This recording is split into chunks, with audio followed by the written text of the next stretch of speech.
खुशी के गीत गाए जा, ये जिंदगी है कौम की, तू कौम पे लुटाए जा।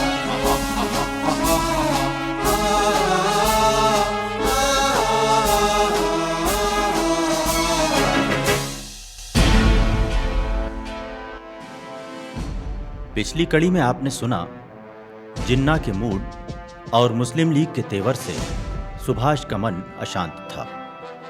उन्हें लग रहा था देश में विभाजित स्वाधीनता की स्थिति बन रही है। उद्योग मंत्रियों की बैठक की तैयारियां सुभाष अपने सहयोगियों के साथ पूरे मनोयोग से कर रहे थे। वो ये मानकर चल रहे थे कि देश आज नहीं तो कल आजाद तो होगा ही। इसलिए सुभाष सशक्त स्वराज की रूपरेखा तैयार कर लेना चाहते थे। अब आगे सुनिए।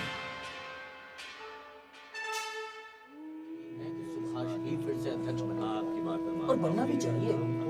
वो दम केवल सुभाष के पास है। सुभाष और गांधी के रवैये में बहुत देश को अंतर है। लेकर चलते हैं। 2 अक्टूबर 1937 महात्मा गांधी के जन्मदिन को उद्योग मंत्रियों की बैठक के लिए तय किया गया। सुभाष ने सभी प्रांतों के उद्योग मंत्रियों को बैठक का आमंत्रण भेजा था। प्रसिद्ध वैज्ञानिक मेघनाथ साहा और एच.वी. कामत शंकरलाल के घर में बैठक की तैयारियों में जुटे हुए थे।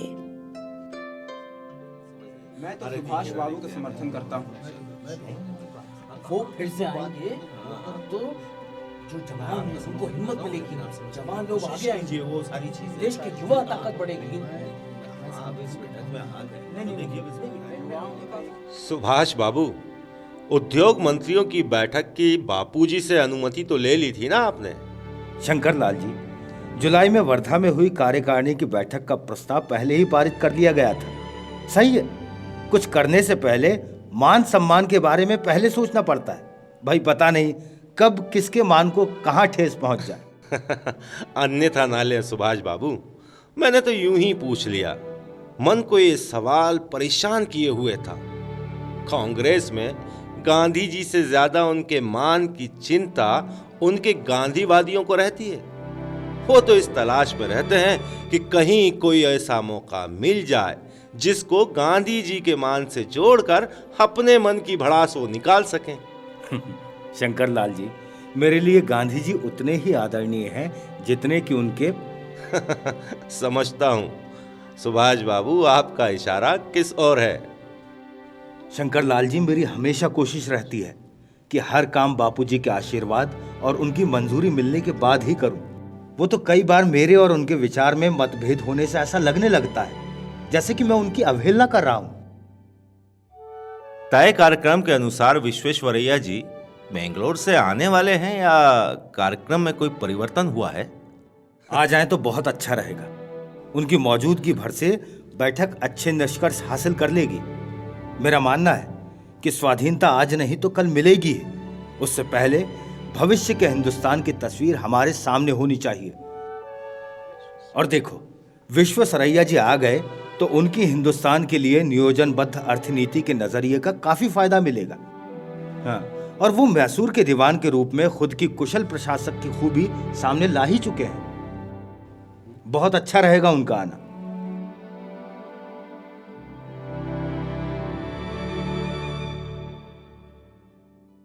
उद्योग मंत्रियों की बैठक के पहले बापूजी का जन्मदिवस समारोह हर्षोल्लास के साथ मनाया गया। सभी ने राष्ट्रनायक महात्मा गांधी को जन्मदिन की शुभकामनाएं दी। बापूजी ने अपनी चिर परिचित शैली में सभी को आशीर्वाद दिया। औद्योगिकीकरण की नीति को लेकर कांग्रेस भले ही आगे बढ़ रही थी, लेकिन जवाहरलाल नेहरू के अध्यक्षीय कार्यकाल से ही एक गुट उद्योग नीति के मुद्दे पर अलग राय रखता था। वो ग्राम स्वराज्य के लिए इसे बड़ा संकट मानता था। सुभाष ने विदेश दौरे पर गए जवाहरलाल नेहरू को प्रस्तावों की प्रतियां भेज दी थीं। वंदे मातरम, वंदे मातरम, बापूजी की जय हो, बापूजी की जय हो, वंदे मातरम, वंदे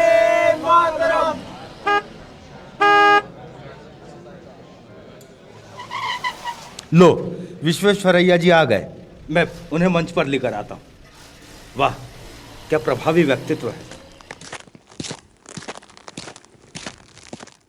नमस्कार, आइए।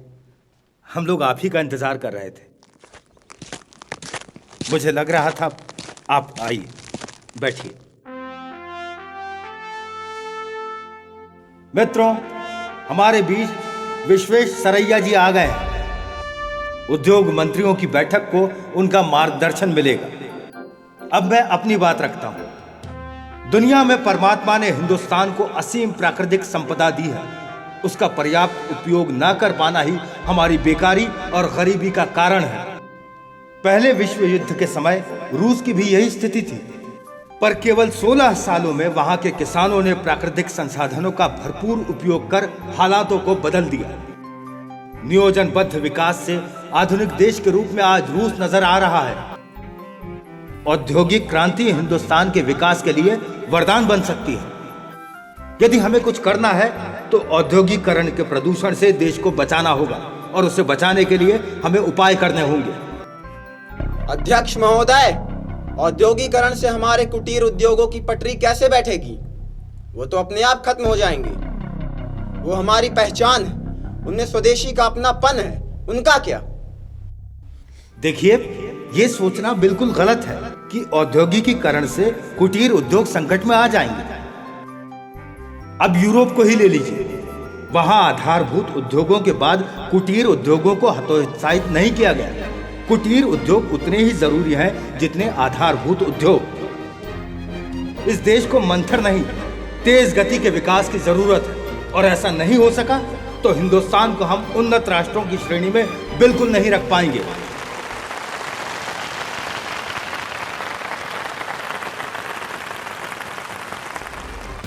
मैंने कांग्रेस कार्य समिति में एक प्रस्ताव पारित करवाया था, जिसमें राष्ट्र के पुनर्निर्माण सामाजिक नियोजन के लिए विशेषज्ञों की समिति का हर प्रांत में गठन किया जाना है। यह समिति अपने अपने प्रांतों में उपलब्ध प्राकृतिक संपदा का सर्वे करेगी। सर्वे के बाद हो सकता है एक योजना एक से अधिक प्रांत में लागू की जा सके। यहाँ समितियां अपने अपने प्रांत में भूमि के घटते रकबे, कृषि के लिए सिंचाई के संसाधन और बाढ़ को रोकने के उपायों का खाका तैयार करेगी। किसान समर्थ हो और खेती उन्नत हो।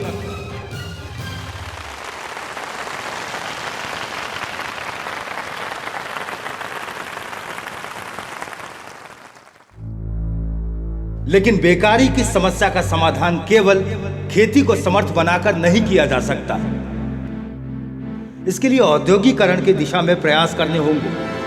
आधारभूत माध्यम और लघु उद्योगों को स्थापित करना होगा, और मैं ये मानता हूं कि युवा वर्ग इस सपने को साकार कर सकता है। जापान में ये काम विद्यार्थी कर चुके हैं। हम भी देश से हजारों विद्यार्थियों को निश्चित ध्येय और संकल्प के साथ विदेश भेजेंगे, और वे वहां से औद्योगिक क्रांति के गुर सीख कर आएंगे और देश में उद्योगों की स्थापना में योगदान देंगे। और मैं समझता हूं कि इसके लिए शोध संस्थान स्थापित किया जाए।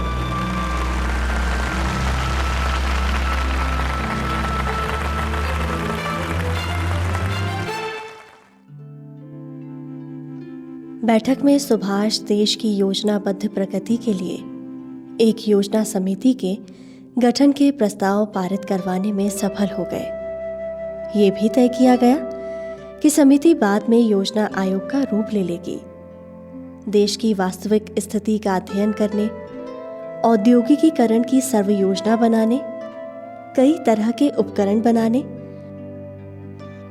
उद्योग केंद्रों को आपस में जोड़ने के लिए सड़कें बनाने, बड़ी विद्युत योजनाएं बनाने, रसायन एवं खाद उत्पादन के लिए योजनाएं बनाने के प्रस्तावों को भी हरी झंडी बैठक में मिल गई। समिति अध्यक्ष के नाम की घोषणा के लिए अध्यक्ष को अधिकृत कर दिया गया। बहुत खूब सुभाष, मैं कब से कह रहा हूं, आगे बढ़ना है तो भविष्य के हिसाब से अपने सपने देखो और उन्हें साकार करो। भविष्य की चुनौतियों का सामना करने के लिए खुद को तैयार करो। नियोजन शब्द सुनकर चरखे वालों की भौहें तन जाती हैं। वो तो चरखे के अलावा कुछ और देखने को तैयार ही नहीं है। यह सुनकर आत्मा तृप्त हो गई कि गांधी जी की कांग्रेस का अध्यक्ष योजना समिति बनाएगा। धन्यवाद। आपका आशीर्वाद ऐसे ही बना रहे। भविष्य के लिए इसी तरह का मार्गदर्शन मिलता रहे, यही अपेक्षा भी करता हूं। जिस निश्चय के साथ तुम आगे बढ़ रहे हो उस पर दृढ़ता से डटे रहना। कोई कुछ भी कहे, अपने उद्देश्य से बिल्कुल मत भटकना। विज्ञान का रास्ता ही देश को विकास के मार्ग पर ले जाएगा। आधुनिक हिंदुस्तान बिना विज्ञान के संभव ही नहीं है। सुभाष, मेरा तुम्हें बहुत बहुत आशीर्वाद।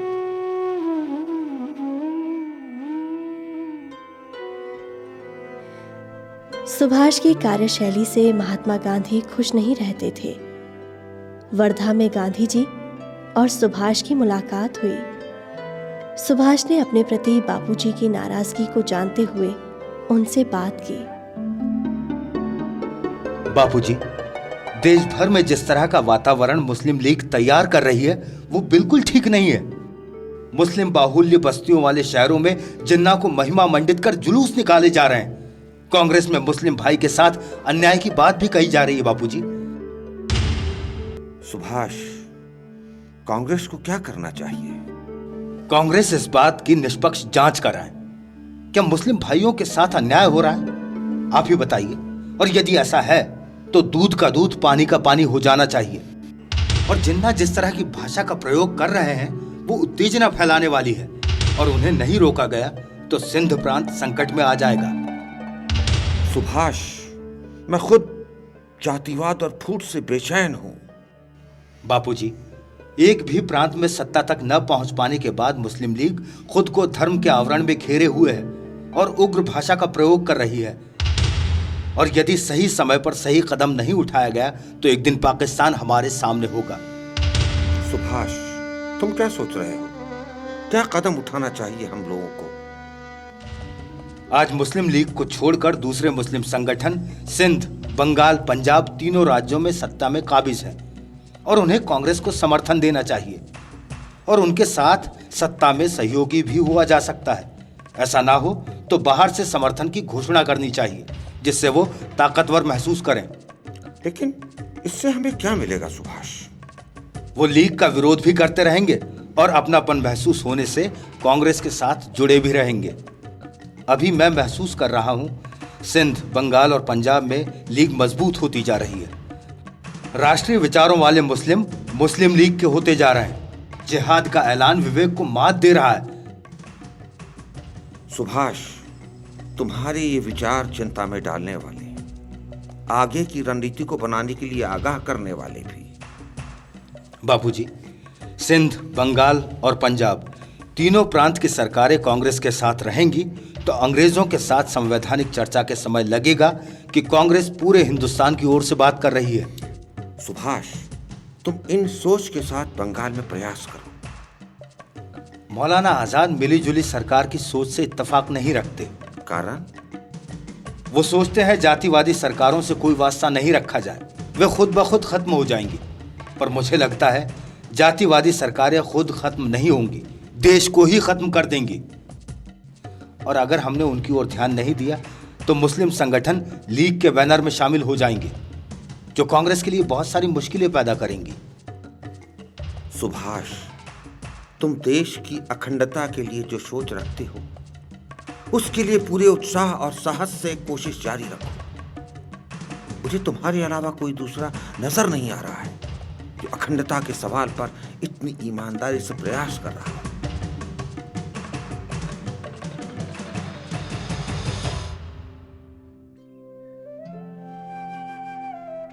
गांधी जी से अपने सोच को समर्थन मिलने से सुभाष के उत्साह में और बढ़ोतरी हो गई थी। सुभाष जिस कार्यकारिणी का नेतृत्व कर रहे थे उसके ज्यादातर नेता उनके उपहास का कोई मौका नहीं छोड़ते थे। सुभाष चंद्र बोस मुंबई से मद्रास के दौरे पर निकल रहे थे। तभी गांधी जी का पत्र सुभाष को मिला। जिसमें मिली-जुली सरकार के प्रयासों पर विराम लगाने का आदेश था।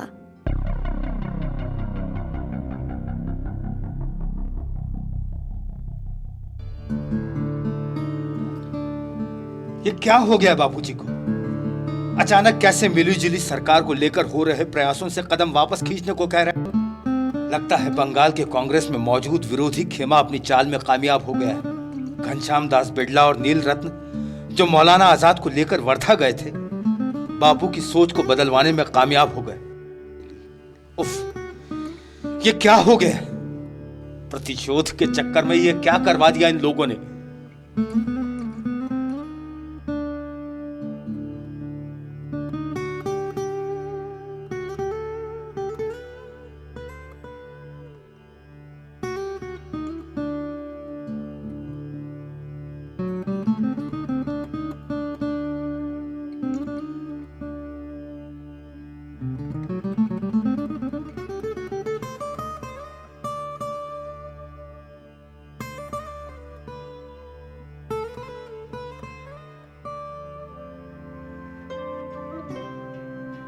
कांग्रेस कार्यकारिणी की बैठक बारडोली में हो रही थी, जिसमें 2 माह बाद होने वाले त्रिपुरी अधिवेशन और मौजूदा हालातों को लेकर चर्चा होनी थी। अगले अधिवेशन में सुभाष या कौन अध्यक्ष होगा, इसकी सुगबुगाहट की आहट भी सुनाई दे रही थी। मैं तो सुभाष बाबू का समर्थन करता हूँ। वो फिर से आएंगे तो जो जवान हैं उनको हिम्मत मिलेगी, जवान लोग आगे आएंगे, वो सारी चीजें, देश की युवा ताकत बढ़ेगी। सुभाष बाबू फिर कांग्रेस अध्यक्ष बनना चाहते हैं क्या? फिर कौन होगा अध्यक्ष? मौलाना आजाद और डॉक्टर सीतारमैया, यही 2 नाम चर्चा में हैं। पर सुभाष पांव खींचे तो। लेकिन कृपलानी जी, अभी से आप क्यों चिंतित नजर आ रहे हैं? पर पटेल साहब, इन अखबारों की कतरानों को भी देख लीजिए। जलियांवाला बाग की यात्रा की है। क्या जांच रहे हैं ये बंगाली बाबू? देखिए। लेकिन कुछ भी कहो, इस शख्स का फौजी अंदाज जोश भर देता है युवा और राष्ट्रवादियों में। लेकिन म्यूनिख समझौते के बाद से ही सुभाष के सुरों में तलखी आती जा रही है। पर पटेल साहब, मैं ये नहीं समझ पा रहा हूं, गांधी जी और कांग्रेस को विश्वास में लिए बिना ये बंगाली बाबू संघर्ष का बिगुल कैसे बजाने निकल पड़े हैं? बयानबाजी भी देखिए कितनी तीखी। देखिए ना, समाजवादी खेमे के नेता सुभाष को फिर अध्यक्ष बनाने के बयान देने लगे हैं। और यही नहीं, हुमायूं कबीर, सैयद हसन, अली चौधरी जैसे मुस्लिम नेता भी सुभाष सुभाष कर रहे हैं। इसके क्या मायने निकाले जाएं? सुभाष से असंतुष्ट रहने वाले आचार्य कृपलानी ये चाहते थे कि बापूजी को सुभाष की तीखी हो रही भाषा की जानकारी देकर सुभाष के प्रति बापू को और खिन्न किया जाए। इसी रणनीति के चलते कृपलानी जी ने राजेंद्र बाबू, भूला भाई देसाई और राजा जी से चर्चा की। तय किया गया कि सीतारमैया और भूला भाई गांधी जी से मुलाकात करेंगे।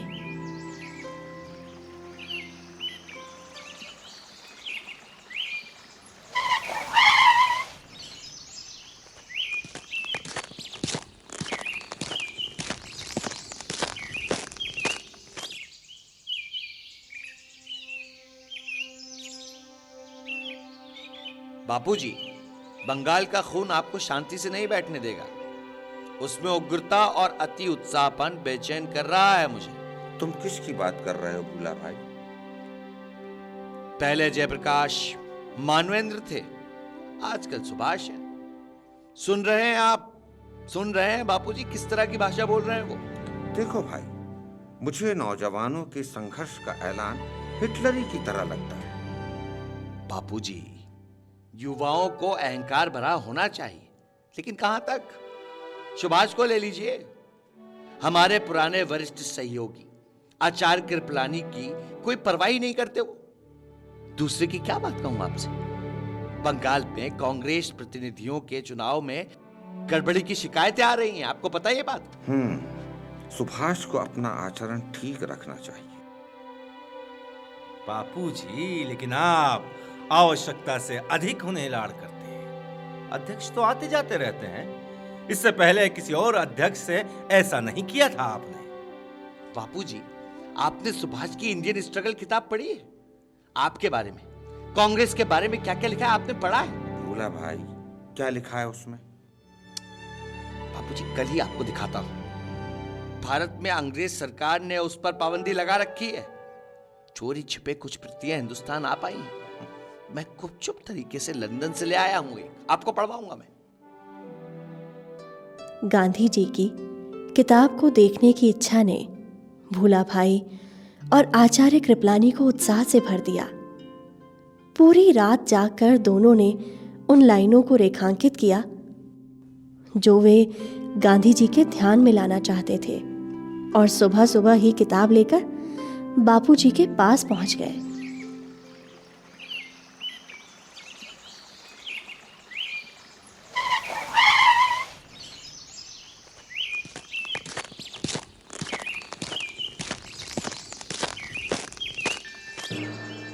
बाबूजी, ये लीजिए कुछ अंश आपको पढ़कर सुनाऊं क्या? सुनाइए। गांधी जी के अनुयायियों में खुद सोचने की क्षमता नहीं है। ध्यान से सुनिएगा बापूजी, सुभाष की इंडियन स्ट्रगल के कथ्य हैं। गांधी जी के अनुयायियों में खुद सोचने की क्षमता नहीं है। आप ही पढ़ लेना बाबू। भूला भाई, जैसा लिखा है पढ़ते जाइए। सभी कांग्रेसियों ने अपनी बुद्धि गांधी जी के चरणों में गिरवी रख दी है। उनके आगे कोई कुछ नहीं सोचता। अच्छा भूला भाई, मुझे किताब दे दो, मैं खुद पढ़ लूंगा।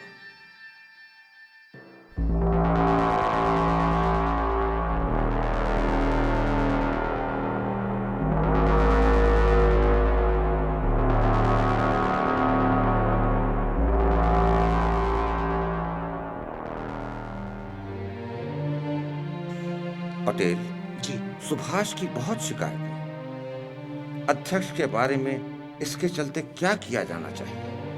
अब मैं क्या कह सकता हूं बापू, आदेश आपको करना है, हमें तो सिर्फ पालन करने हैं। उसे समझाना और संभालना आसान नहीं है, लेकिन देश के लिए उसका त्याग और तपस्या का मैं कायल हूं।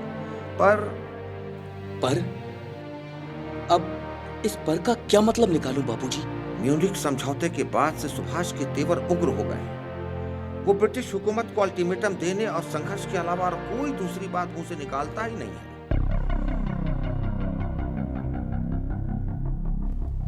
पटेल। हाँ बापू, कहिए। सुभाष को अध्यक्ष पद से हटाना है, लेकिन उसको नाराज भी नहीं करना चाहता। वो स्वाभिमानी नेता है।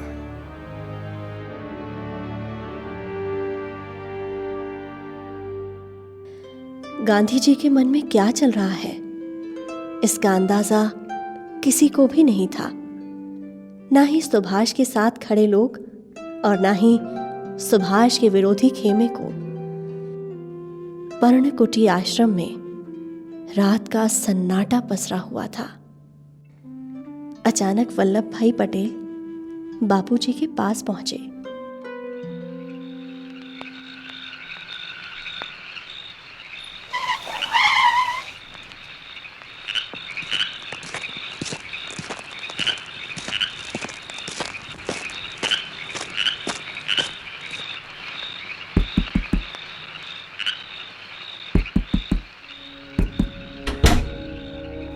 पटेल जी। इतनी रात को कैसे आना हुआ? जी, काम ही कुछ ऐसा था, खुद को रोक ना सका आपके पास आने से। क्या बात है, बोलो। जी, ये मुंबई प्रांत के गृह मंत्री कन्हैयालाल मुंशी जी की एक फाइल है। ये लीजिए, ये देखिए। सरदार जी, मुझे अंदाजा तो था आजादी के लिए उसकी लालसा का, लेकिन वो उसके लिए इस स्तर तक जाएगा ये नहीं समझ पाया था मैं, नहीं समझ पाया था।